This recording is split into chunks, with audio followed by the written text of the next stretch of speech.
There's no blank check for the BAP. There will be opposition. Opposition is here to stay. But if the BAP has no blank check, opposition, you have no free pass. If you have a proposal, if you have an alternative, be prepared to be scrutinized by the BAP and by the people. For SDP's proposal, they don't have a snowball's chance of contributing to a thriving Singapore.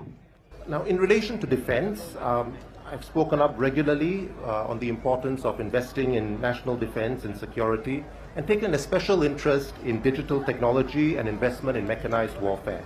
With our falling population, we do need to invest in technology so that we will be able to defend ourselves. Now, I noticed that the SDP had in the past proposed cutting the defense budget significantly, seemingly to fund all their other proposals. This is something that no other opposition party I'm aware of, including the Workers' Party, would suggest. Now, none of us want war, none of us expect war, but neither did Ukraine 15 years ago. But if war were to come to us, how many of you think some other country is going to defend us? Maybe the US, China, Indonesia, Malaysia. Does anyone think they'll come to defend us? No. Right? They're all our friends, but asking someone else's people to die for you is a very big ask. So we must be able to defend ourselves. The world as we know it has changed yet again. And the challenges we face today are complex and not to be trivialized. It's not being trivialized in my client boardrooms. So politicians really shouldn't be trivializing them. So let's not pretend they are easy answers or quick fixes. You know, making speeches are easy, especially now with ChatGPT. And especially if you don't have to be responsible for the implementation and long-term implications. I am not a yes woman, but I say yes to hard work, yes to better life, and yes to a brighter future for you. Now, last night, Dr. Xuan said that if elected, SDP candidates will be full-time MPs. He says he doesn't know how anyone can possibly do the job on a part-time basis. He misses the value of bringing different perspectives, our networks, to solve residents' problems. Being full-time is not the same as being effective. Our Sembawang GRC team and my sister, Ms. Poh Li San in Sembawang West, we bring real-world experience. We are connected to our people. We understand the challenges faced by business, and we bring our networks. We are relevant. We are not stuck in some time warp, rehashing old arguments and criticism that no longer hold true. And we get things done. Singapore doesn't need MPs who clock in and out. We need MPs who make the hours count. That's what matters. It doesn't matter whether it's part-time or full-time. It matters whether we are grounded and effective, whether we solve problems and deliver results. Now, I looked at the policy proposals in the manifestos of various parties. They say they have bold ideas. But when you look at the details, the plans, you will easily see where there are holes. Ask yourself, are these ideas practical? Are they sustainable? Are they responsible? And what are the long-term consequences? Because it is you and your future generations who will suffer as a result. Now, there's something I find really disquieting. The balance of proposals is decidedly inward-looking. Nothing, little is said about how they plan to keep Singapore competitive when the world is a mess, how they plan to grow the economy, how they plan to create good jobs for Singaporeans. Now, yesterday on a house visit, I met a resident. She said, the opposition, they feed us a lot of sweet things, but we are all already.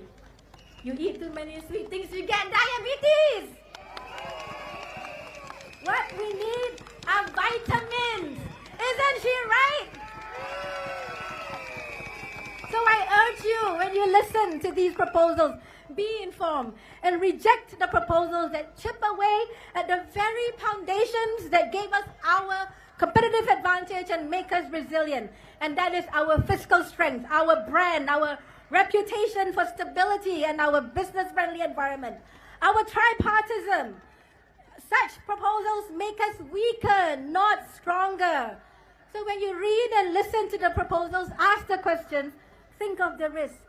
Because, you know, what's as bad and maybe even worse than giving someone a blank check is getting a bounce check.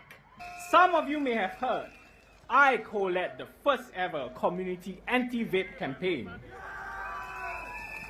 It was a strong stance against vices creeping into our precious community. Vaping is still a big problem among the young. Many are not prepared to come forward because they fear being punished. That's why we created the amnesty program to ensure every child and every youth grow up with a healthy mind and healthy body. Through the project, 78 youths came forward, some as young as 11 or 12 years old, to surrender their vaping devices and pledge to quit. I see that the Health Promotion Board has also taken a similar stance nationally. So I urge you, young and old, come forward, hand in your vape devices. There will be no punishment or fines. Instead, there will be assistance to help you kick the habit.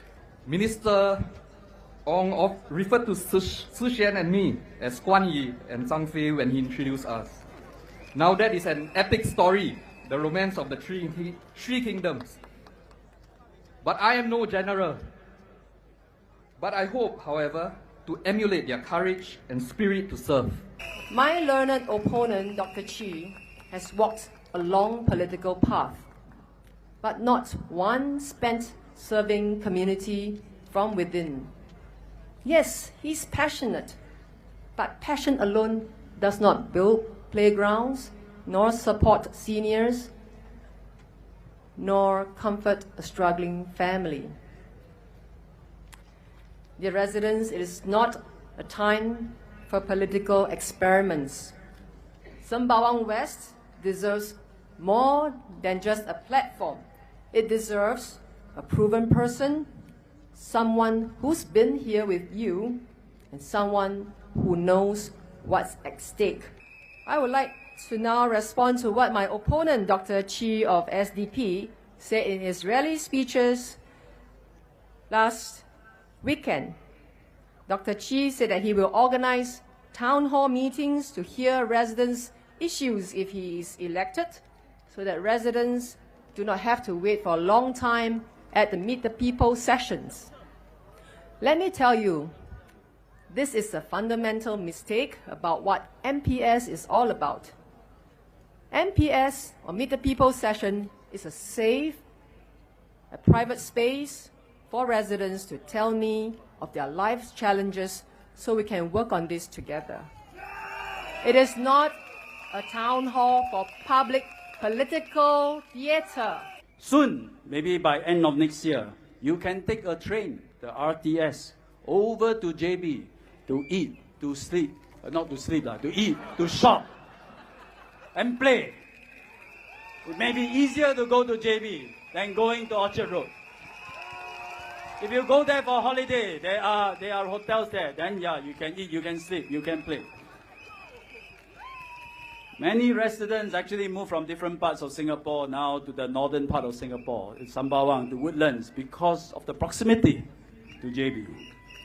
The area around RTS today is quite empty. In several years' time, the entire area will be developed. We call this the Woodlands North Coast.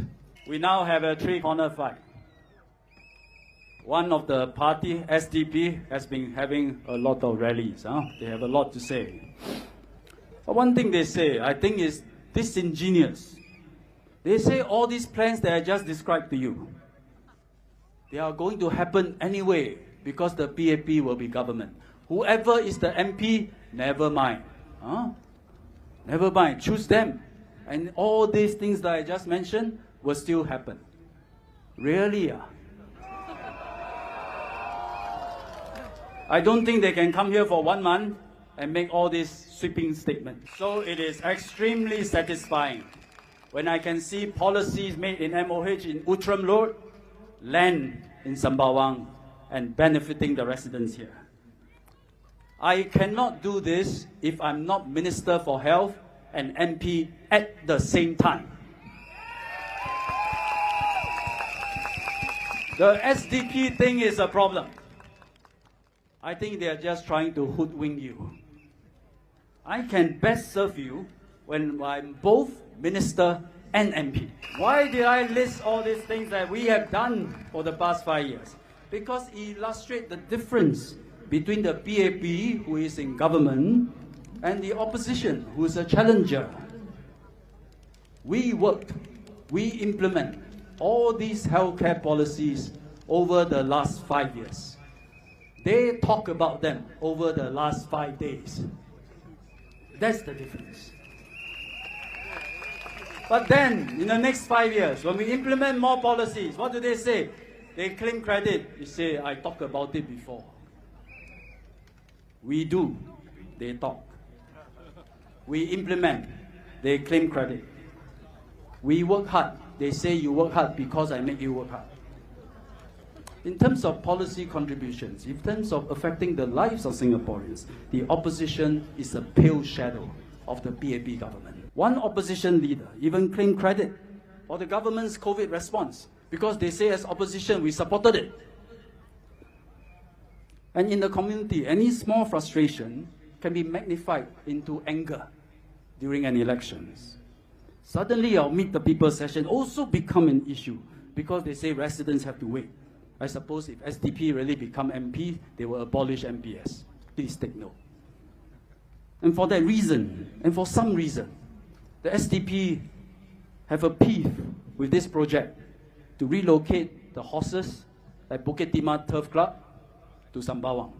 They seem to have a problem with that. The SDP always has something negative to say about it. I don't even understand why something like that can be turned into something negative. Maybe they think if you care for horses, you cannot care for humans. I don't know. I really don't know. I need the help of all Sembawang residents now. Protect the positivity and optimism of our town. Over the years, we trusted each other. We care for each other. We work together. We make things happen. Give us your strong endorsement here in Sembawang GRC and in Sembawang West SMC, so we keep the positivity going. With that spirit, we make Sembawang a special place. We make Sembawang for everyone.